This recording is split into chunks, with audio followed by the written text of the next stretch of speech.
si Maris ang nakipag-split dahil meron siyang ginawa na hindi nagustuhan o pinag-awayan nila ni Rico. Ang sexy ni Catherine, ano? Oo. Abay, napagkamalan pang nagpaano siya.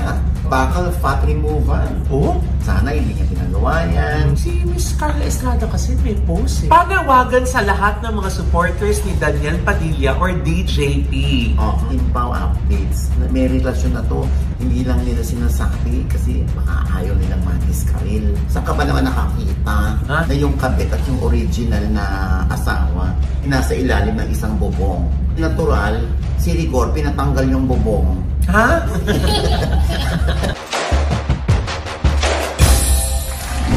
Hello mga kapit! Ito po ang inyong mga lingko. Ito ba si Mama Loy? At ito naman po si Papa O. Ayan, ano pa nga ba? Ang lagi niyong inihilig sa amin. Ay! Chika mo na! Dali! Oy, Nay! Grabe! Congratulations! Saan? Dahil napaka-successful ng concert ni J Heart Music kagabi sa Music Museum. Diba? How does it feel? I feel. Oh, really? Yeah. Oy, o nga pala, syempre, aming pasasalamat sa lahat ng nanood. Yes. Yung mga punta pa from abroad na uwi rito para lang manood ng concert, tapos pauwi rin sila. Ganon, para lang nagkape. Talaga? Sa kabilang kanto, oo. Nagbalikan lang para manood? Mayayaman, ha? Mayayaman. Taray. Mayayaman yung mga fans. Oo, ang tara, ayan, oo. At punong-puno talaga. Maraming salamat sa inyong lahat, ha? Yes. At hindi nga makapaniwala ang aming alaga, si J Heart. Oo. Yes. At syempre, applauded din ang performances ng mga front act na. Yes. Si Dia Ortega. Oo, diba? Ayan, oo. Bongga, diba? Oo. Tapos syempre, kaboses ni Karen Carpenter. Oo. Si Karen Ken. Ayan, oo. Nakakari ng medley niya. Oo. At aliw na aliw ang mga tao sa kanila, no? Yes. Oo, at syempre si J Heart talagang ako, ano yung napanood sa TikTok, yun din yung napanood sa concert mismo, live. Oo. Ayan, oo. Ayan, congratulations syempre pa sa lahat ng bumubuo niyan, ano? Baka may makalimutan tayo. Basta, congrats kay J Heart sa Antidote Band at syempre sa kanilang guest na si Era Covers. Yes. Ayan. Congratulations. And more to come. More power, di ba? Yes. Ito na nga, susunod nila. Oh, ano na? Abangan ninyo. Nasa District 1 naman sila. This kami na August. Wow! Mataray. So yung mga nakamiss po nung kanyang concert, pwede niyo po silang mapanood at yung mga nanood, pwede manood ulit, di ba? Sa District 1 sa BGC. Wow! Bibigay po namin ng mga detalye sa mga susunod na araw. Yes. Di ba, Nay? Pero Nay, Diyos ko, nakakaloka. Mas nakakaloka tong si Mrena. Okay. Dahil sunod-sunod yung mga comments tungkol dun sa last na episode na kasama natin siya. What about? Na si Mrena lang daw yung sakalam. Sakalam? Oo. Si Mrena lang ang sakalin. Feeling ko, siya yung sasakalin mo pagka nalaman mo kung bakit siya viral. Okay. Dahil nga daw siya lang daw yung nakatawag sa'yo ng bobo. Hindi naman nun! Natigla lang ako noon! Hindi mo Wow!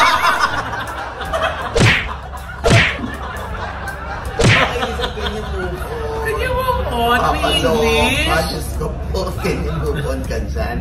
Anyway, let's all move on. Oh, nag-i-English ka na rin, ha? Medyo na-hurt ako doon, pero hindi para mag-dwell ako doon. Wow! Sweet dwell. Ayan. Let's all move on. At ito na nag-viral ang dance number nitong si Catherine Bernardo. Dun sa finals ng Century. Super bad. Hindi ba? Ang sexy ni Catherine, ano? Oo, grabe.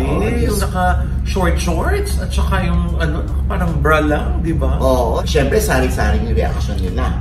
Marami ang humanga. Oo, Nay, kasi naman talaga namang kinarir ni Catherine yung maging ganun yung katawan niya. Di ba? May trainer siya, nagda-diet siya, di ba? Kaya naman ganyan yung kinalabasan. Abay, napagkamalan pang nagpaano siya. Nagpa-bakal fat removal. Oo, yung bandang lower ng cheeks niya, nagpaano raw ba siya? Kasi kitang-kita yung parang jawline niya. Oo, sumulpot yung panga niya. Oo, tapos ayan, nasa Reddit yan eh. Ayan yung katanungan nilang yan kung bakal fat removal siya. Yung iba ay nagsasabi pa na sana hindi niya pinagawa yan. Mga ganyan-ganyan dahil nga daw pagsisisihan daw niya. Ano ba yan? Kasi nga daw parang pag ganun yung talagang gaganon daw in the future yung yung pisngi mo kasi wala ng fat. Oo, daw sabi ko.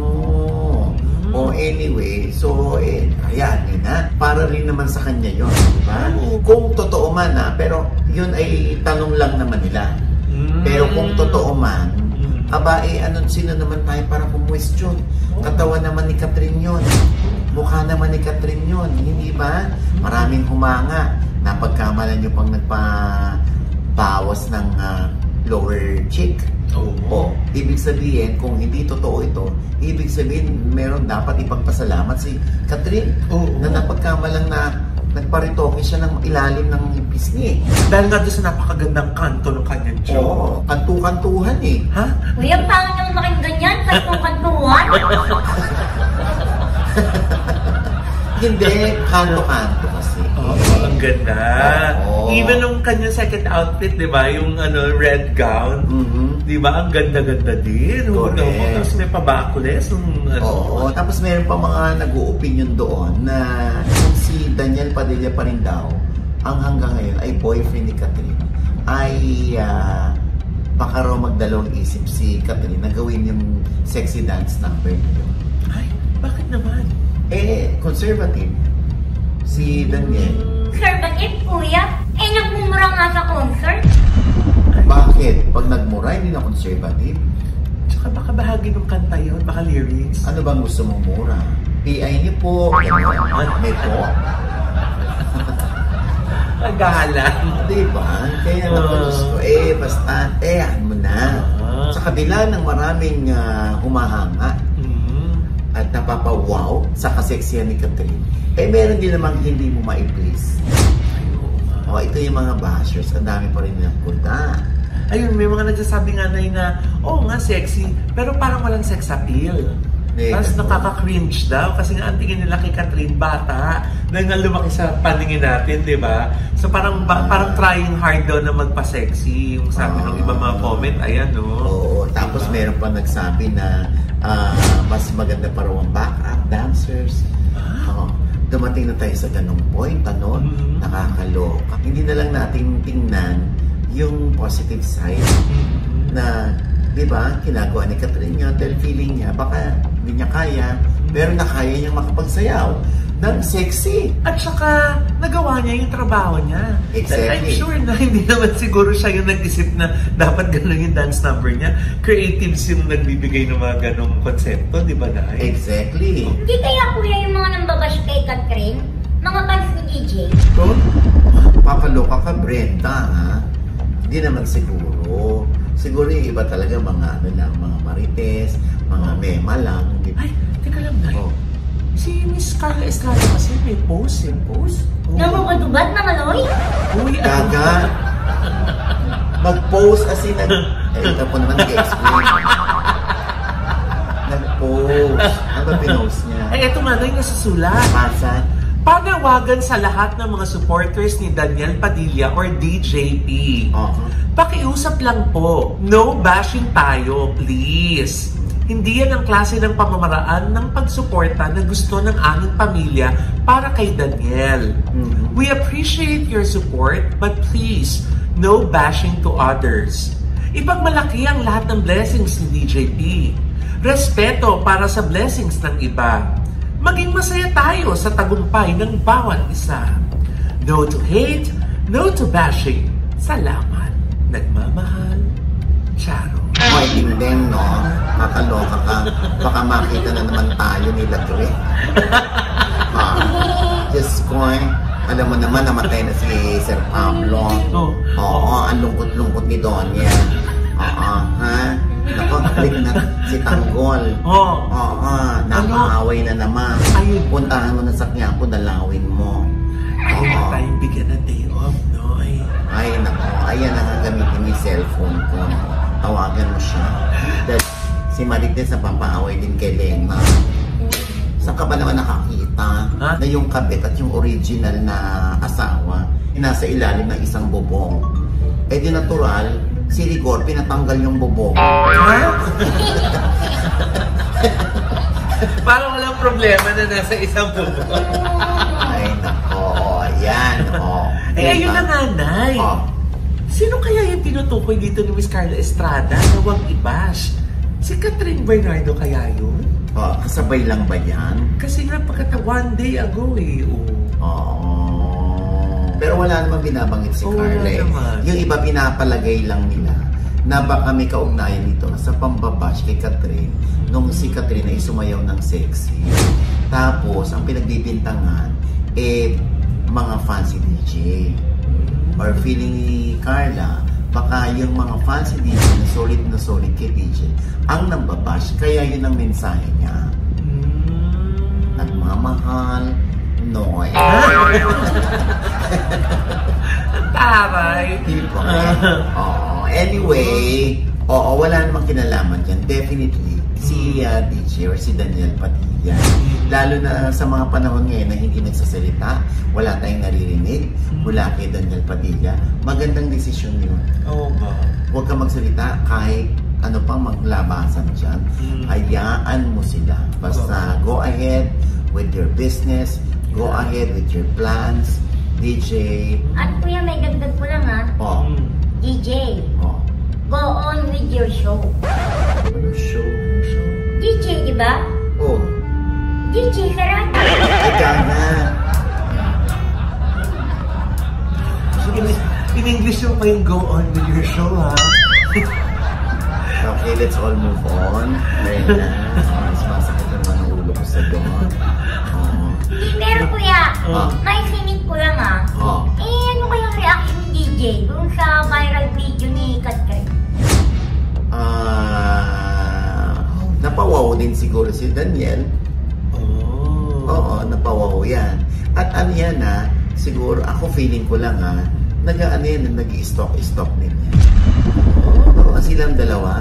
Siyempre, kahit mag-ex yan, may mga ano pa rin yan may mababasa at mapapanood pa rin mga videos sila ng isa't isa.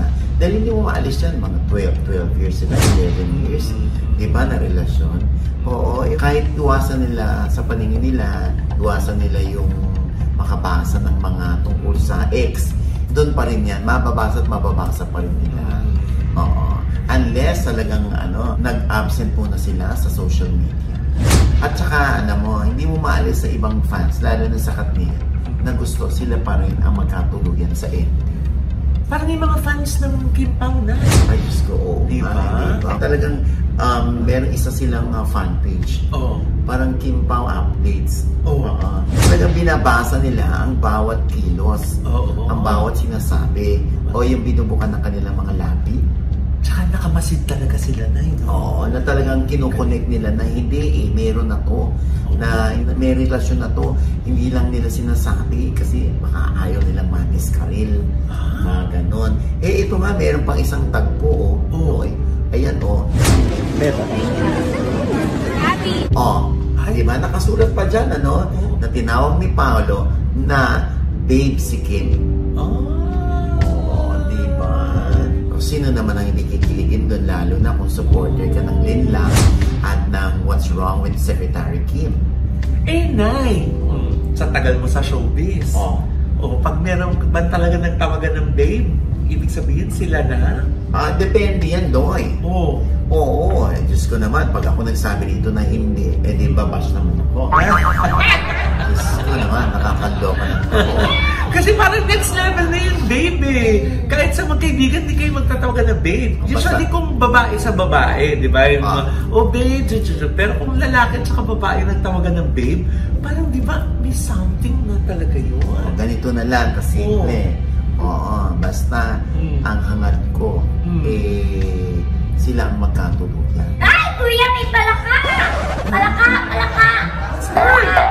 Nakapasok na naman? Ha? Ikaw na.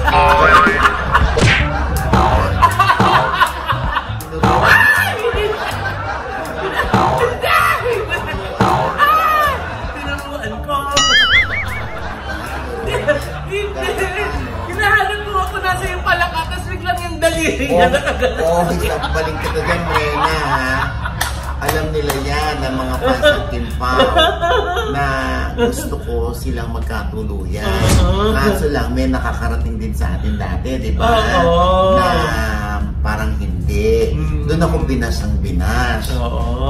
Parang sinisira ko yung kanilang pangarap, yung kanilang wish na sana magkatuloy. Sino bang ayaw? Lalo na kung pareho naman silang single. Diba? Ayan, talagang kinukonek ng mga fans yung mga kilos, yung mga mannerisms, yung mga ngitian nila pareho, kahit yung pagsasama nila sa aeroplano, sa elevator, pagbitbit ng isa yung gamit ng isa, yung pagdidikit lang ng mga binti nila, yung mga ganyan. Hindi natin masisisi ang mga fans, no? Nakakakilig naman talaga silang dalawa. Totoo. Ang nga lang, yung iba talaga, naghihintay sila na sana aminin na nila, sana marinig namin mula kay Paolo at kay Kim Chiu na sila na talaga para makahinga na kami ng maluwag. Kaya lang, wala namang pag-aming nagaganap. Baka kasi kuya, tinutuloy-tuloy lang nila yung love team nila. Pero wala talaga silang feeling sa isa't isa. Pero maraming love teams na ganyan na di ba? Yung di naman sila, pero pag nakikita mo sila together, parang more than mag-boyfriend at girlfriend. Pero tingnan natin, hindi ba? Alam mo na, pag nagsalita na naman ako dito, nakakari lang yung source mo, na may source ka na hindi gusto ni Paolo si Kim Chiu. Diba? Naku, ayoko na ng gano'n. Tapos sasabihin pa nila, naku, sino naman source mo? Eto nga yung mga sightings sa kanila. Ang dalas-dalas nilang magkasama. Nga rin, pero alam mo rin, talaga ibang level yung babe, ha? Oo nga. Kasi kung may babe na yun, parang meron ng something yun, ano? Kasi kung magkaibigan lang si Kim at si Paolo, ba't sila magtatawagan ng babe? Pwede sila magtawagan ng Kim at Paolo. Pero yung babe, parang they are playing sweet music together. Parang gano'n. Very Inday Badida yung era yung playing sweet music. We will be right back for more promise. Kasi dagdag mo pa na yun, dun sa babe, yung maraming ang sightings nila na together. Grabe talaga. Ibang level pag nakikita together lagi ito rin kaya na, ibang level na. Ang alin? Kasi madalas na rin yung sightings. Madalas ang sightings, Mama Loy. UFO yan? Grabe ka. Teka muna, sino ba yung nasa sightings na niya? Ito na si Jericho Rosales at saka si Janine Gutierrez. Di ba nauna nang nai-report yun, nasa power plant sila. Yung nanood ng sine. Ano naman yung next? Tapos nakita dun sa lodge nung kapatid ni Janine Gutierrez. Present din si Jericho. Dun sa single lodge ni Diego Gutierrez. Tapos nakita naman sila nasa National Museum. Tapos nakita naman sila sa National Bookstore. Naku, Mama Loy, ang hilig nila sa National, ha? Baka mamaya, Mama Loy, kakalakad nila, mapilayan sila. Mapilayan sila? Anong connect? Baka kuya, makita naman sila sa National Orthopedic. Kuya, National kasi. Ayun na nga, Nay. Medyo nadadalas. So do you think they're playing sweet music together?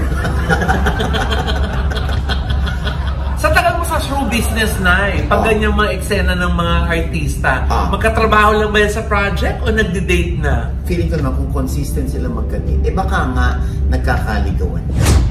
Dahil, diba, sabi ko nga, parang naman silang single. Yes. Diba? Naku, kuya, feeling ko nag-establish lang yan ng love team nila eh. Kasi kuya, meron silang bagong teleserye. Yung Lavender Fields. Hindi natin alam yan. Pero mahirap kasi magkunwari. Ng feelings sa isa't isa. Hindi naman kaya parang assignment lang nila yan, Nay. Di ba pag may bagong magka-love team para magkaroon ng bonding, yung ganyan na inuutusan na why don't you go out together, di ba? Spend time together para magkaroon ng magandang chemistry. Naku, Mama Loy, tigilan mo nga ako sa mga assignment ngayon, ha? Hindi naman sila nag-aaral. Alam mo, kanito ka pa. Ano eh? Kasi hindi namin assignment. Hindi, assignment sa project. Diba? Di ba minsan may mga ganun din naman, Nay? At abangan natin. Kasi kung nagniligaw to, definitely hindi na siya magpupursu pa ng panliligaw kay Katrina. Kasi kung nililigawan niya na to is at talagang pure friendship lang sila ni Katrina. Teka, Nay, wala ka ba narinig na latest tungkol kay Jericho at kay Katrina? Wala na akong naririnig. Talaga magkaibigan lang yung dalawa. Umimbal naman sa showbiz ang pag-amin ni Maris Racal na break na sila ng kanyang boyfriend na si Rico Blanco na inabot din ng 5 taon. Di nagbigay ng konkretong detalye si Maris pero parang ang basa ng mga Marites sa kanyang pahayag ay si Maris ang nakipag-split dahil meron siyang ginawa na hindi nagustuhan o pinag-awayan nila ni Rico. Nananatiling blanco pa din ang sagot ni Rico sa revelation ni Maris. 25 years ang agwat ng edad ng dalawa. Si Maris ay 26 at si Rico ay 51. Yung ibang fans ay pinipilit na baka na-fall na kay Anthony Jennings si Maris at pati nga yung kanilang pagsasayaw sa luma ng video ng dalawa ay ikinokonek sa hiwalayan. Ngunit inabsuelto ni Maris ang kalabim na si Anthony Jennings sa kanilang breakup. And as far as we know may long-time girlfriend itong si Anthony. Pero mukhang hindi titigil ang mga netizen sa pagtuklas ng totoong rason dahil nahihiwagaan sila sa pronouncement ni Maris. Ano kaya yun? And with that, mga kaibigan, ito po ang inyong mga lingkod. Ito po si Mama Loy.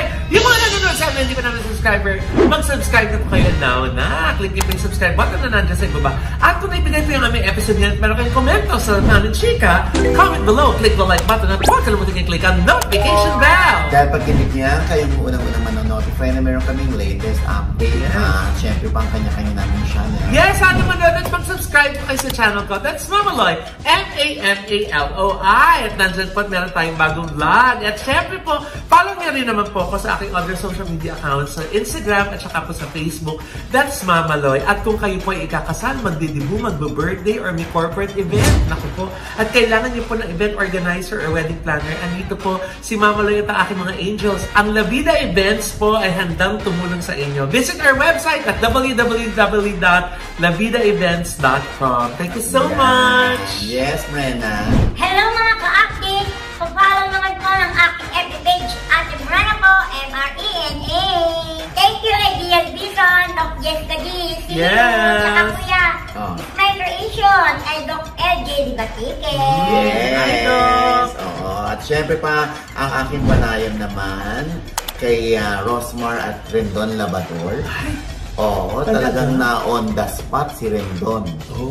Na-shock siya sa sinabi ni Rosmar. Hindi niya akalain. Eto. Grabe, ang dami yung issues ngayon. Tinalo niyo pa yung mga artista. Simula naman po nang nasa social media ako, hindi na po ako nawala ng issue. Katulad itong eksena na sa Coron, Palawan kung saan kayo ay persona non grata. Sinadya mo talaga yon. Kasi ugali ko kung naghahanap ako ng ng pwede kong parang sitahin. So, isa yun sa nakita ko. Na parang walang gender sa'yo. Pag mali. Pag mali. So, kailangan duruin yung babae? Hindi naman. Pero, ganun kasi ako eh. Hindi niyo ba kaya niyo yung nagawa yung pagsugod doon para i-confront sila dahil for the content siya? Be accountable. So, ibig sabihin, nag-sorry kayo, pwede kayo magkamali ulit? Pwede. Sa totoo lang, hindi din po namin expected na i-upload po siya ni Kuya Rendon. Parang fame more lang na gustong sumikat. Ganun po siya. Sa totoo lang. Binantayan naman kita Oo nga. Hindi, nagkamali ako eh. Hindi, syempre, emotional eh. Sabi sa akin, kaya mo naman tumulong mag-isa ka lang ba't dumikit ka pa dyan? Yan yung mala sa'yo. Yung ganun sila sa akin. Ayan po ay sa OG Diaz Inspired. Grabehan Nasa yun. I1TFC na rin. At syempre, ang OG Diaz Showbiz Update ay meron din po fan page. Yes, at sa Spotify at sa Apple Podcast. No? Yes. At paki-follow na rin, paki-subscribe na rin po ang YouTube channel ng ating mga mag-iina. Si Erin Diaz, si Mira TV, at si Mami Soul. At syempre, oy, Loy. Oo, ha. Noong una natakot ako. Diyos ko yung talagang si Jex ang nag-convince sa kanil. Pinromote ni Jex dito yung Centro Holistiko. Ay, oo! Yung colon cleansing. Yes, ang bongga ng colon cleansing. Ayan, So, na-experience mo na rin? Na-experience ko na talagang tinusok yung puwet mo. Ay! Talaga? Sinuot yung boss. Ay! Para yung, Diyos ko talagang dinumi mo lahat. So, ano ang feeling? Ay, naku. The feeling is mutual. Ha? Hindi, ang sarap, ang gaan ng pakiramdam. Alam mo, dapat pala ginagawa ng mga, na mga tao, lalo na yung mga nagsasamgyupsal. Ay, nako, yan. Dapat nagko-colon cleanse tayo. Oo. Bukod dyan, rin ako, nag-acupuncture din ako. Diyos ko, isang tusok lang ng karayom, yung parang, ba't parang ako na kuryente? Ay, ang galing. Ang galing, natutusok yung parang nerve mo. Tapos, ang ginawa, nakatulog ako. Diba? Tapos yung meron kang yung hindi ka mapagkatulog sa gabi. Tutusokin ka rito sa tenga, yan, ganyan. Ayan, tapos meron din ako yung ventosa. Talagang ang ginhawa. 2 beses kang binibentosa. Ba't ka na, parang wala nang mapaglagyan yung base sa likod mo? Bakit? It means maliit kasi yung likod mo. Kulang ang space. Palaka! Maliit palaka! Sasampulitan din, tumigil ka dyan. Ayan, ako dyan lang sila sa, malapit sa kanto ng Timog. Yes, at Diyos ko po, in fairness, ang husay niya. Na-excite ako kasi ako na yung next. Ito na yung next. Oh my God! Naku, walang ka-effort yan. Uy! Si Jex lang yun! Sa akin nga nahirapan eh. Parang hindi totoo. Si Tiffany daw. Ay nako, maraming salamat. At syempre, maraming salamat din sa NB Skin Beauty and Wellness Center. Diyan malapit yan sa ABS-CBN along Mother Ignacia. Grandia Place po sa ground floor. Ay nako, ang daming pupunta dyan, mga galing pang abroad. Pupunta dyan. Talagang nasasalubong ko eh. Tapos yung mga nanonood sa akin dito, nagpupunta dyan. Para magpa-drip, para magpalit ng tiyan, para magpa-enhance ng ilong, ng labi, ng panga, lahat. At iba't ibang klase ng facials na, di ba? Sila nagpakinis ng aking guris. Nagpaputi din, kuya. Bakit nagpaputi? Bakit? Ayan, kuya, puti-puti ng mukha mo. Alam mo, ang ewan ako. Kuya, tignan mo. Hindi naman Ilaw lang yan, ilaw. Tsaka maputi ako in person. Pumuti talaga si nanay. Hello. Maputi yan. Kaya namumula. Sorry. Pero hindi kasi diba, iba-iba yung mga halo ng ating drip na eh. Bukod sa immune booster, syempre nandun din, meron din glutam, meron din L-carnitine, diba? Kung ano-ano pa. At gusto ko dyan yung pag mayroon sila nilalagay yung pamparelax. Diba? Ayan. Galing talaga naman. At syempre maraming salamat sa Kopiroti. Thank you so much, Kopiroti. Ang napakasarap na coffee bag. Coffee bag, kaya toast. Oh my God, yung kanilang show may oh my God. Diba? At syempre pa, ito pa rin po ang yung lingkod, Papa Osing OGD, na lagi nagsasabi at nagpapaalala sa inyo na sa tuwing gigising po tayo, at tuwing umaga, huwag na huwag po tayong makakalimot na magpasalamat sa Panginoon dahil tayo kanyang ginising. Ibig sabihin, may mission pa rin po tayo sa buhay. Sabay sabing, every gising is a blessing! At ano pa nga bang lagi ninyo inihilit sa amin? Ikaw na! Dali!